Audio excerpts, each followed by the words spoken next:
Chia, Chia, Chia, Chia, Chia. Guess who's back? With this little bit of lightheartedness. I'm back doing videos, and I'm gonna stay. I'm gonna stay on the note that we have from our last video to celebrate Neal Adams. In this article, this actually has Denny O'Neil and Neal Adams in this book, which is the Comic Book Marketplace. This is, do I have the issue number here? No, this is 109. 56, right? So they did an earlier one, but this they reprinted it when they did Neal Adams, talking about his career. This is while he was alive, right? There's a lot of great stuff here. You see that right there, right? A lot of things on what's selling, what's not. Talking about what's going on in comics. And here we have the DC years, right? This was done by Arlen Schumer. You see, conducted, edited, and designed by him. He did all these sort of layouts for this stuff. It's a great sort of article on him, and I think he made some nice displays for his presentations. And this is a self-portrait of Neal right there. I'm not sure if I'm going to get to it because I'm trying to see if I can do my usual overviews, which has 4 and 5 comic books, and down here to the dynamic of what people do, right? So we see a Kirby shot, and then we see a Neal Adams shot here. Then we have headshots in comparison of Superman, and kind of almost keeping the likeness of what Kurt Swan kind of did, right? I know this might both be Carmen Infantino, where Neal puts his spin on it.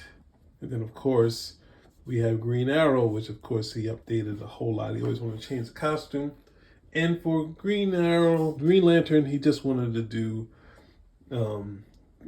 Gil Kane's Green Lantern.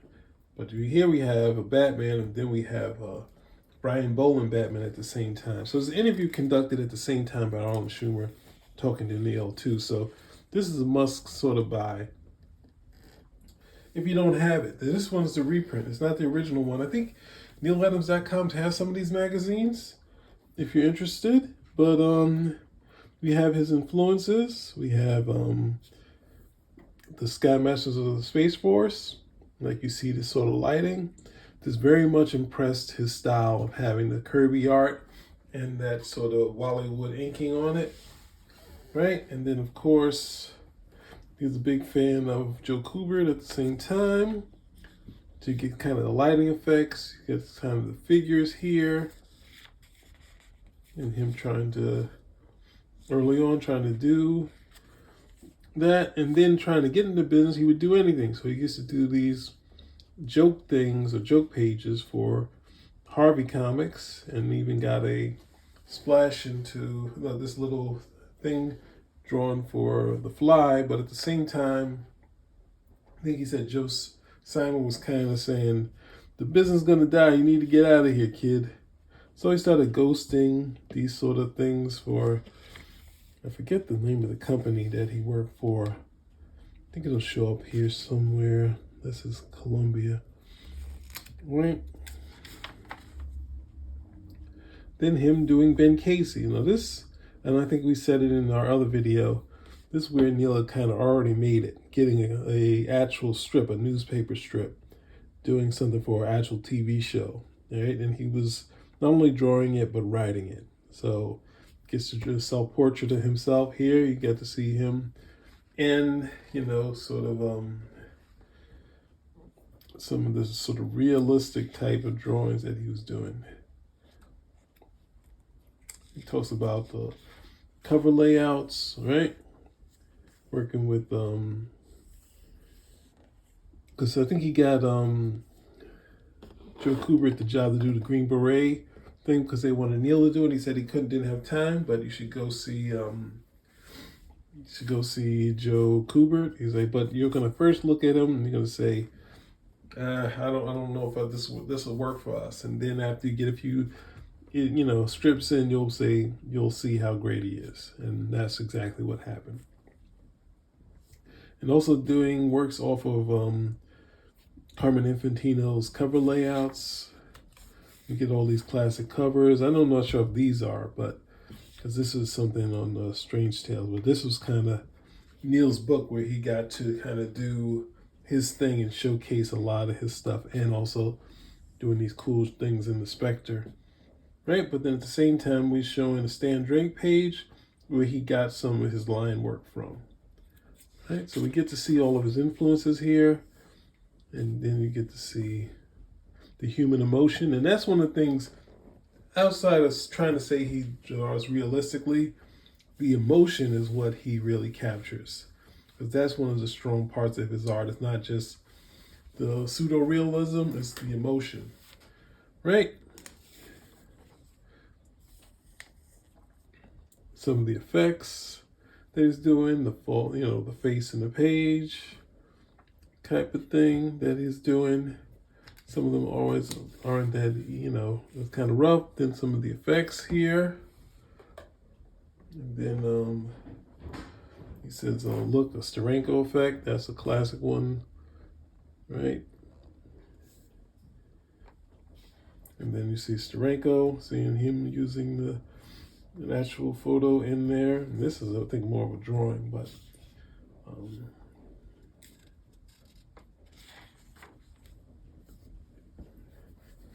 and also Jack Adler, who worked with Neal on these covers.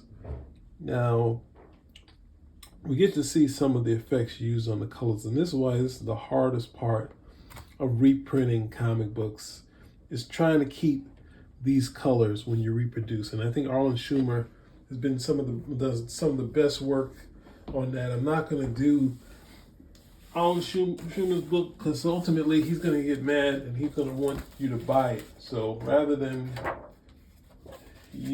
me do this whole thing, well, actually I should, because it's a gorgeous book.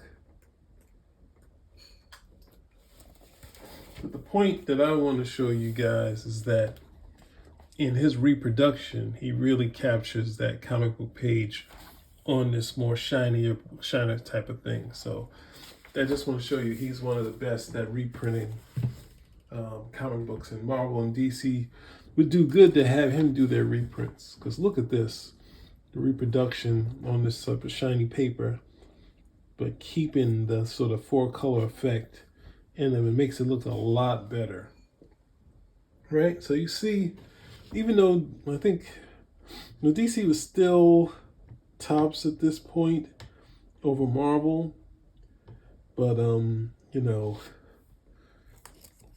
you see these like great colors and this great effects. Like, look at all this stuff here, right? And Arlen Schumer really brings out this stuff. I wish, because it's really hard to do that on this shiny paper, and he kind of has been able to keep enough effects in here.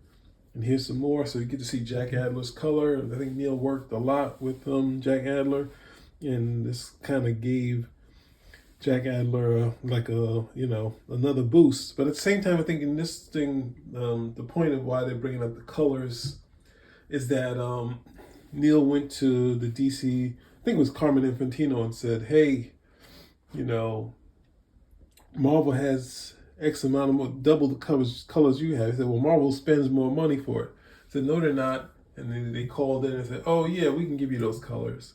And that opened up the color for a lot of DC work. So you can see the effects that Neal was having on the, from DC once he got there. But he was talking about in this thing, the struggle of actually getting work here, right? So you get these classic Batman covers, right? And still keeping the effects that were in the 4-color comic process, that's what I'm saying. You should get Arlen Schumer to print all the stuff himself. Because look at the reproduction in black and white. That stuff you can't get. But then I think he talks about looking at like how, I think it was the Hammer films, how Dracula moved, and that sort of really trying to have the cape move like it was real, right? That's one of the effects he was talking about. Until working on the Flash, working on Brave and the Bold, where he couldn't get the regular Batman titles. He would take on Batman in the Brave and the Bold, but his decision was, I'm not going to change Batman that much, just bring him back to his dark roots. And the only difference I'll change in the plot is actually, instead of him walking through a door, he'll come through a window or something like that. And instead of daytime, it'll be night. Right? And then he also wanted to update Green Arrow's costume because he thought it could make it a little better. And of course, that looks incredible. Batman became his character. You see all of the characters that he worked on while he was on Batman, right? Like, see this when you see the Neal Adams Batman Illustrated, the colors kind of been killed. It's been something that really should have given to Arlen to kind of bring it out. Cause see here when he even represents it in black and white, he keeps that color, that 4-color aspect, which is really cool. And there's Dick Giordano, another pass. DC was going to cancel Green Lantern, so then they decided to get Daniel Neal on it. This is, I guess, the original cover,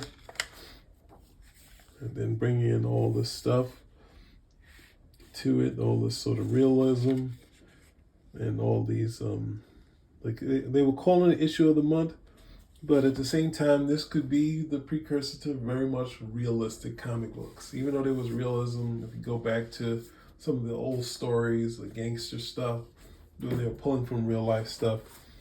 This was just another step in that progression. Comic books, right?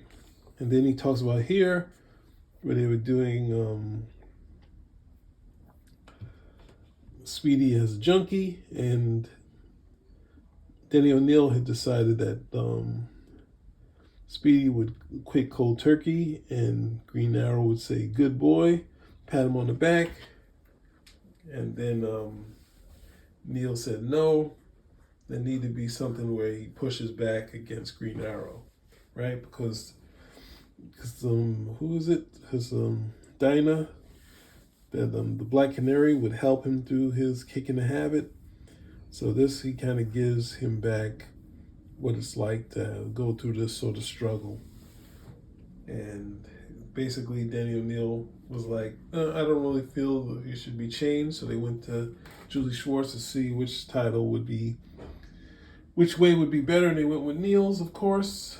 But at the same time, they shelved it. They were like, we're not ready to put this out. The Comic Code is going to cancel it. And then Stanley, of course, put his issue out without the Comic Code.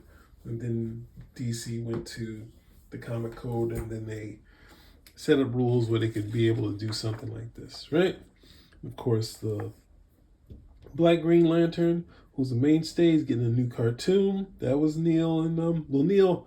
Well, because I've read this thing 3 million times. So in this one, he talks about that they were going to introduce another Green Lantern. It wasn't going to be Guy Gardner, so it was going to be another white guy. And Neal came in and said, well, you should make it a person of color. And they said, and it can't be an Asian guy because you already have the character Pi. You got, this guy's already did bad with that, so you should make him a Black Green Lantern. They're like, okay. And then they came up, I think, the name came in, and they said it's Hannibal King or something like that, and Neal came rushing in, and Denny said, it wasn't me. And then they said, what? He's like, can't he just have a regular name? And like John Stewart, something basic. It's like, yeah, okay. And then he became John Stewart, right? And then I think at some point,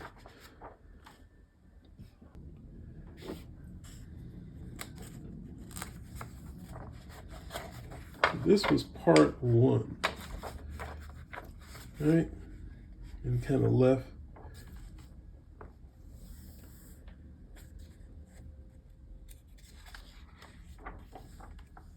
There's not as much illustrations in there, so maybe I don't need to do that, right? So that was 15 minutes. Next time I will do the second part. The interview, the second part. And that's what we have. I think that's more illustrated. Well, this has an interview. I don't know how many pictures there are on this. That is another interview with him talking about him being a writer. At some point we will do this. I did talk about this, but we'll go through it visually, because visually they got some good stuff in here too. This one is on, black and white, but it's still kind of cool, right?